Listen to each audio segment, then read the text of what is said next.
ناس كتير بتخاف تعمل الحلقات بتاعت المقارنات دي عشان ممكن ما تبقاش عارفه تطلع فوارق بين الاكل او بين الاصناف في الحلقات، بس احنا طبعا ما فيش معانا الكلام ده الميزان المثالي لنص فرخه المفروض الواحد يطلبها، يعني فرق الضعف في الوزن عن اي حد جه النهارده، ده اكبر نص فرخه اطلبه من مطعم قبل كده. مساء الفل، معاكم الدرش وفيديو جديد، وده تاني فيديو في رمضان، كل سنه وانتم طيبين. والنهارده معانا في سلسله المقارنه مقارنه مين بيعمل احسن فراخ مشويه على الفحم. جايبين من اكتر 5 براندات مشهوره في مصر، في منهم اللي بيعمل بطريقه كلاسيكيه الفراخ المشويه على الفحم، وفي منهم بيعملها بطريقه جديده.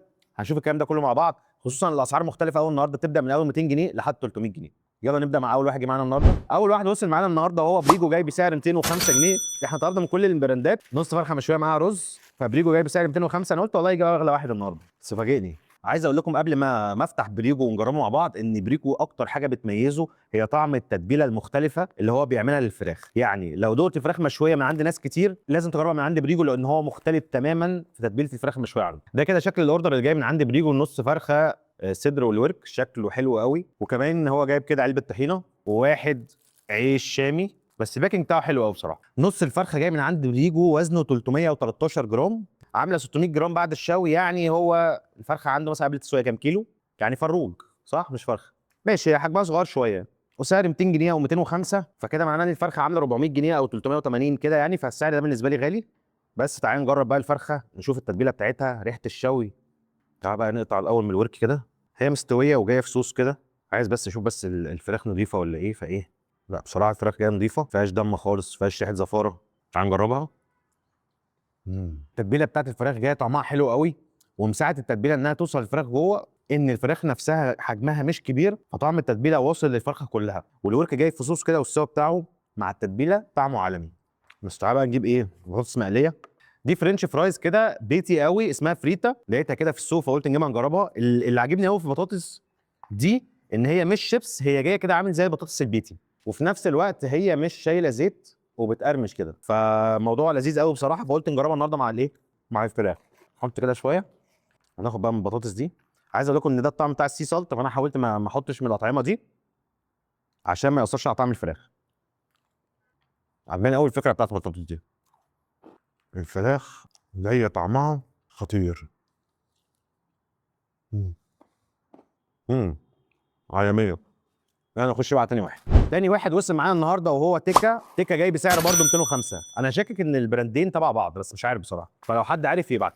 بس هو الاوردر جاي فيه حاجات كتير كده، بس هو الباكنج غير بعض خالص، بس انا استغربت لما لقيت سعرهم هما الاثنين 205. هما مش تبع بعض خالص، كل واحد جاي ليه شكل مختلف. ايه نص الفرخه ده؟ نص الفرخه ده جاي نضيف قوي، بص، تحس انه جاي نص مرسوم كده.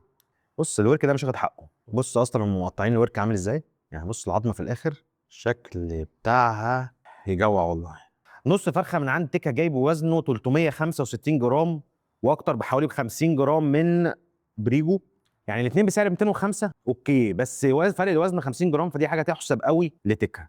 تعالوا بقى نقطع الورك ده عشان هو شكله بالنسبه لي يعني لازم يتقطع. الفراخ دايبه، فراخ جايه دايبه وشكلها يجوع، وريحه التتبيله خطيره. عارف التتبيله اللي بيبقى عليها صلصه؟ لا لا لا، الاوردر شكله جاي جامد. انا بقى لابس جلافز وكده، فانا ايه مش هينفع اكل الاوردر ده بالمعلقه. ناخد بس شويه رز، الرز جاي برده تحت كده مفلفل عاجبني مع الفراخ. طعم التتبيله قوي قوي، قوي قوي قوي قوي. طعم السموكي بتاع الفحم. فراخ فيها طراوه ولا غلطه. نفتح برده بطاطس ونجربه مع البطاطس. ناخد بقى ايه حته من الصدر، الصدر برده جاي دايب مع البطاطس. امم ولا كلمه، 10 من 10. نخش على بعض. تالت واحد وصل معانا النهارده كبابجي المنوفي، جاي بسعر 230 جنيه. الريحه جايه، بص كبابجي على اصوله. ده كده شكل نص الفرخه اللي جاي من عند كبابجي المنوفي بسعر 230 جنيه. زي ما انتم شايفين كده لوحه فنيه، فارد الفرخه، نص الفرخه على الطبق كله. نص الفرخه جاي من عند كبابجي المنوفي، وزنه 336 جرام، اقل من تكه، ولكن انا يعني انا بتهيالي شكله هنا اكبر، يعني شكل نص فرخه عشان مفروض صح، بس الميزان ما بيكذبش. احنا حاولنا نطلب الوجبه دي كل واحد زي ما بيقدمها، يعني ما وحدناش مثلا نوع الرز او كده. هو جاي رز ابيض كده مش بشعريه حتى، جاي رز ابيض. فتعالوا ندوق الفراخ، مش عارف بس ريحتها مش قويه يعني، ريحه الخضره بس اللي باينه اللي عليها. فتعالوا ايه، ناخد فص من الورك كده. دي الفراخ الكلاسيكيه المشويه على الفحم زي الكتاب ما بيقول، التتبيله بتاعت كبابجي. تعليق الوحيد عليها الشطه بس، سنس شطه عالي، مش فلفل اسمر بس شطه. فالناس اللي مش كيفه شطه لا، الموضوع يبقى بالنسبه لها يضايقها شويه، ولكن كيف الشطه هيعجبه قوي التتبيله دي، تتبيله كلاسيكيه بتاعت زمان. كيفني. تبقى بطاطس، نجرب الفراخ بالفرنش فرايز. طعم السي سالت ده بياخد طعم الفراخ، بص يركبه مكوك، ناخد معلقه رز. مش قوي يعني، تجربه لذيذه قوي، تجربه كلاسيكيه. الناس اللي بتحب الفراخ على الشوايه زي الكتاب ما بيقول ولا غلطه، بالنسبه لي اديله 9 من 10 مرتاحش. بعد كده معانا الحاتي. الحاتي جاي بسعر 270 جنيه، السعر من اول براند ضرب حوالي 60 70 جنيه اهو. ده كده شكل الاوردر اللي جاي من عند كبابجي الحاتي. نص الفرخه جاي زي ما انتم شايفين كده، بصوا شكل الفراخ جاي عامله ازاي، شكل التشويحه بتاعه الفحم. نص الفرخه جايه وزنها من عند الحاتي 356 جرام، يعني هم كلهم بيلعبوا في نفس الرينج، 300 جرام 350 جرام. اوريكم بقى ايه منظر الورك، هو شايل كده منه العظمه، فالباقيين كانوا جايبين العظمه بتاعت الدبوس موجوده، فاكيد دي كانت توزن، فمثلا ممكن تحط لها 20 جرام كمان عشان المصداقيه يعني، بس هم جايبين ان هم اللي مش جايبين لي ليه العظمه بتاعت الدبوس. بص تحسها سمكيه والله مش ورك فرخه. بص الشكل بتاع الورك كده جاي ولا كلمه، مشمع الفراخ تشميعه عالميه، تتبيلته برده طعمها حوار. ناس كتير بتخاف تعمل حلقات بتاعت المقارنات دي عشان ممكن ما تبقاش عارفه تطلع فوارق بين الاكل او بين الاصناف في الحلقات، بس احنا طبعا ما يفرقش معانا الكلام ده، المطاعم دي كلها احنا مجربينها قبل كده، مش فراخ مش من عندها، بس التتبيله هنا مختلفه، مفيش شطه، مفيش اي حاجه تضايقك زي الاوردر بتاع اللي قبله كبابجي المنوفي.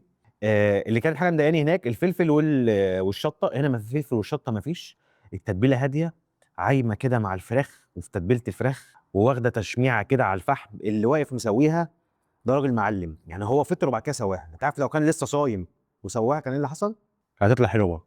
نجرب بقى البطاطس، ناخد بقى بطاطسايه مع قد فرخه.